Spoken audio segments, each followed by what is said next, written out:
নমস্কার, সনাতন ধর্মকথা চ্যানেলে আপনাদের সবাইকে স্বাগত। আজ মহাভারতের আদি পর্বে অষ্টাদশ অধ্যায়ে সমুদ্র মন্থনের অন্তিম পর্ব শুরু করব। নারায়ণং নমস্কৃত্য নরং চৈব নরোত্তমং দেবীং সরস্বতীং ব্যাসং ততো জয়মুদীরয়েৎ।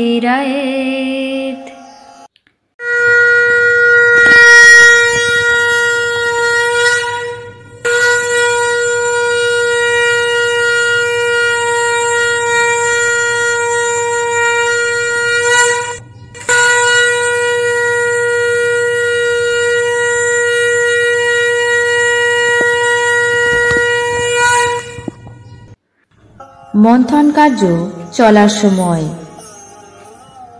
মন্দার পর্বতের থেকে নানা রকম মহা ঔষধি রস গলিত হয়ে সমুদ্রে পড়তে লাগল। অমৃতের মতো গুণসম্পন্ন সেই সমস্ত বৃক্ষের নির্যাস গলিত স্বর্ণের রঙের মতো প্রভা দেখা গেল। সমুদ্রের জল বহুবিধ উৎকৃষ্ট রস দ্বারা মিশ্রিত হয়ে ক্ষীর রূপে পরিণত হল। সেই ক্ষীর থেকে সৃষ্টি হল ঘৃত। তারপর দেবগণ প্রজাপতি ব্রহ্মার কাছে গিয়ে নিবেদন করলেন, হে ভগবান, ভগবান নারায়ণ ছাড়া আমরা সকলেই অত্যন্ত পরিশ্রান্ত হয়েছি। কোন কালে মন্থন আরম্ভ করেছিলাম, কিন্তু এ পর্যন্ত এখনো অমৃত উত্থিত হয়নি। তখন ব্রহ্মা নারায়ণকে সম্বোধন করে বললেন, হে প্রভু, তুমি এদের বলাধান করো। তুমি ছাড়া এই বিষয়ে এদের আর কোনো গতি নেই।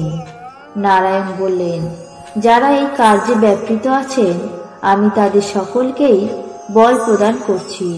তারা সকলেই একত্রিত হয়ে অম্ভনিধিকে আলোড়িত করুন। সমস্ত দেব দানবগণ ভগবান বিষ্ণুর এই কথা শুনে বল প্রাপ্ত হলেন এবং সকলে একত্রিত হয়ে পুনর্বার আগের চেয়ে বেশি বল প্রয়োগ করে সমুদ্র মন্থন করতে আরম্ভ করলেন। তারপর মধ্যমান মহাসাগর থেকে সুশীতল রশ্মি সম্পন্ন সৌম্যমূর্তি নির্মল সোমদেব উৎপন্ন হলেন। তারপর ভৃত থেকে শ্বেত পদ্মবিশিষ্টা দেবী লক্ষ্মী উত্থিত হলেন। উচ্চৈঃশ্রবা উত্থিত হলেন। তারপর নানাবিধ রত্ন এবং ঘৃত উত্থিত হল। পরে মহোজ্জ্বল কৌস্তব মণি ঘৃত থেকে সমুৎপন্ন হয়ে শ্রীনারায়ণের বক্ষস্থলে স্থাপিত হল। লক্ষ্মী, সুরদেবী, চন্দ্র এবং মনোযোগ অর্থাৎ মনের মতো গতিশীল অশ্বত্থাম উচ্চৈঃশ্রবা সূর্যের পথ অবলম্বন করে সুরলোকে গমন করলেন। পরিশেষে মূর্তিমান ধন্বন্তরী অমৃতপূর্ণ শ্বেতবর্ণ কমণ্ডলু হাতে সমুদ্র থেকে আবির্ভূত হলেন। দৈত্যগণ এই সকল অদ্ভুত ব্যাপার দেখে এই অমৃত আমার, এই অমৃত আমার বলে চিৎকার করতে লাগলেন। তারপর শ্বেতকায় দন্ত চতুষ্টয় বিশিষ্ট ঐরাবত নামে হস্তি সমুৎপন্ন হল।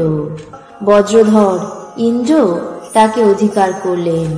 সুরাসুর তাও ক্ষান্ত হলেন না, অনবরতই মন্থন করতে লাগলেন। তারপর কালকূট বিষ উৎপন্ন হল। জলদগ্নির মতো সেই ভয়ঙ্কর বিষ ধরণীতল ব্যাকুল করে তুলল।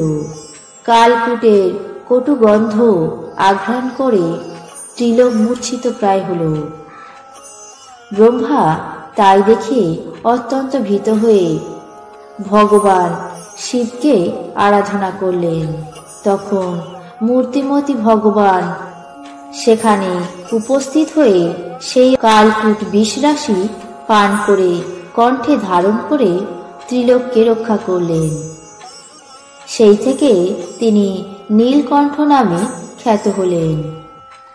দানবগণ এই অদ্ভুত ব্যাপার দেখে হতাশ হয়ে অমৃতকুম্ভ এবং লক্ষ্মী লাভের জন্য ভয়ঙ্কর বিরোধ করতে লাগল এবং সেই অমৃত ভাণ্ড নিয়ে পলায়ন করল।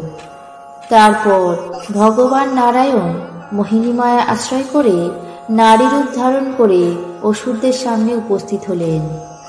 মূঢ়মতি দানবদল সেই মোহিনী রূপধারী ভগবান শ্রীবিষ্ণুর অপূর্ব রূপ লাবণ্য দর্শন করে অত্যন্ত মোহিত হয়ে তাকেই অমৃত সমর্পণ করে দিল।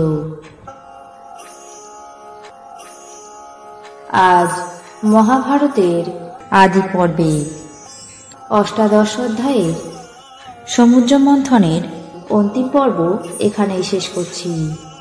আপনাদের কেমন লাগলো তা অবশ্যই কমেন্ট বক্সে জানাবেন। চ্যানেলটিকে সাবস্ক্রাইব করবেন, লাইক করবেন, শেয়ার করবেন। ধন্যবাদ।